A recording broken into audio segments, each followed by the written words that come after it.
গাজায় হত্যাযজ্ঞ চালিয়ে যাচ্ছে ইসরায়েল। গতকাল সোমবার সকালে ইসরায়েলি হামলায় নিহত হয়েছে আরও ৬০ ফিলিস্তিনি। এ নিয়ে ২০২৩ সালে ৭ অক্টোবর থেকে এই পর্যন্ত প্রাণহানি বেড়ে দাঁড়ালো ৫০,৭০০ জনে। আহত হয়েছে ১,১৫,০০০-এর বেশি মানুষ।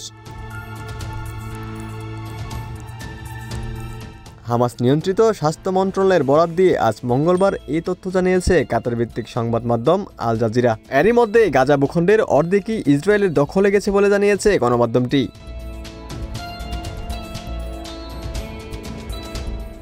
এদিকে জোরপূর্বক বাস্তুচ্যুত ফিলিস্তিনিদের গ্রহণ করতে রাজি হতে পারে এমন কিছু দেশের বিষয়ে আলোচনা করেছেন মার্কিন প্রেসিডেন্ট ডোনাল্ড ট্রাম্প এবং ইসরায়েলের প্রধানমন্ত্রী বেনিয়ামিন নেতানিয়াহু। সোমবার হোয়াইট হাউসে সফররত ইসরায়েলের প্রধানমন্ত্রী বেনিয়ামিন নেতানিয়াহুর সঙ্গে যৌথ সংবাদ সম্মেলনে ফিলিস্তিনিদের দ্রুত অন্য দেশে সরে গিয়ে গাজা উপত্যকা খালি করার হুঁশিয়ারি দিয়েছেন যুক্তরাষ্ট্রের প্রেসিডেন্ট ডোনাল্ড ট্রাম্প।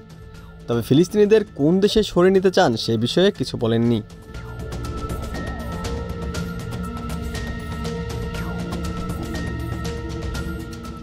সংবাদ সম্মেলনে গাজাকে আবাসন নির্মাণের জন্য দারুণ স্থান হিসেবে বর্ণনা করেন ট্রাম্প। তিনি বলেন, গাজা উপত্যকায় নিয়ন্ত্রণ ও মালিকানার জন্য যুক্তরাষ্ট্রের একটি শান্তি বাহিনী থাকলেই ভালো হবে। গাজায় একটি মুক্তাঞ্চল প্রতিষ্ঠা করতে চান ট্রাম্প। তিনি বলেন, বর্তমান পরিস্থিতিতে কেউ গাজায় বসবাস করতে চায় না।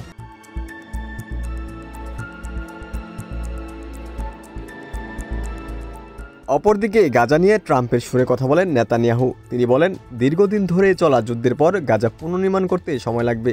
গাজা নিয়ে ট্রাম্পের একটি পরিকল্পনা রয়েছে, তারা সেটি নিয়ে কাজ করছেন।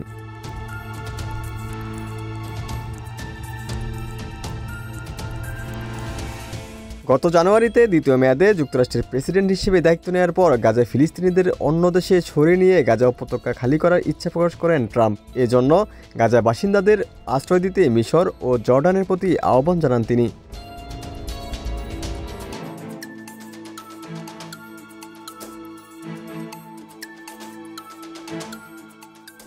তবে ট্রাম্পের এমন মন্তব্যের তীব্র সমালোচনা করে গাজার সশস্ত্র প্রতিরোধ সংগঠন প্যালেস্টাইনিয়ান ইসলামিক জিহাদ।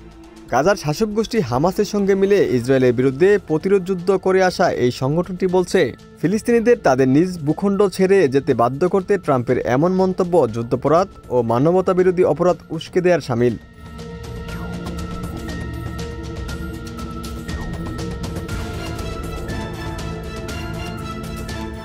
গাজায় ইসরায়েলি বর্বরতার প্রতিবাদে যখন যুক্তরাষ্ট্রসহ পুরো বিশ্ব উত্তাল, তখন ইসরায়েলি প্রধানমন্ত্রী বেনিয়ামিন নেতানিয়াহুকে হোয়াইট হাউসে আহ্বান করছে মার্কিন প্রেসিডেন্ট ডোনাল্ড ট্রাম্প। যুক্তরাষ্ট্রের এই আচরণ খুব আরও উস্কে দিচ্ছে।